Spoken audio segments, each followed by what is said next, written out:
നിങ്ങൾ എപ്പോഴെങ്കിലും ഇതുപോലുള്ള ടോക്കൺ സമ്പ്രദായം കണ്ടിട്ടുണ്ടോ? കഴിഞ്ഞുപോയ നമ്പറുകൾ സാധാരണയായി 5-6 ടോക്കൺ കഴിഞ്ഞ് റിപ്പീറ്റ് ചെയ്യാം. എന്നാൽ വരാൻ പോകുന്ന ടോക്കണുകളെ ഇങ്ങനെ വിളിക്കുന്നതിലുള്ള ഔചിത്യം എന്താണ്? ഇത് ശരിക്കും ശരിയായ രീതിയാണോ?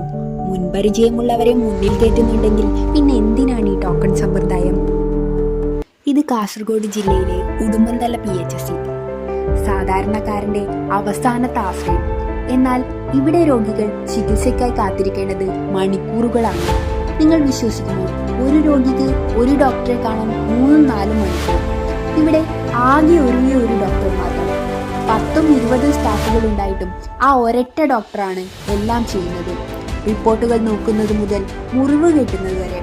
അപ്പോൾ മറ്റുള്ള സ്റ്റാഫുകൾ എന്താണ് ചെയ്യുന്നത്? വെറും കാഴ്ചക്കാരാണോ? ഇതൊരു ചെറിയ പ്രശ്നമല്ല.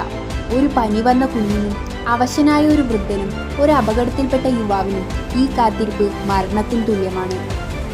സർക്കാർ ആശുപത്രികൾ ഉണ്ടായിട്ടും ആളുകൾ സ്വകാര്യ ആശുപത്രിയിലെ ആശ്രയിക്കുന്നത് എന്തുകൊണ്ടാണ്? അതിൻ്റെ ഉത്തരം ഇവിടെ തന്നെയുണ്ട്. നമ്മുടെ ആരോഗ്യ മേഖലയുടെ ഈ ദുരവസ്ഥയ്ക്ക് ആരുത്തരം പറയും? നിങ്ങളും ഇതുപോലെയുള്ള മണിക്കൂറുകൾ കടന്നുപോയിട്ടില്ലേ? എല്ലാ PHSകളുടെയും അവസ്ഥ ഇതുതന്നെയാണോ? നിങ്ങളുടെ അഭിപ്രായം കമൻറ്റ് ചെയ്യാൻ മറക്കല്ലേ.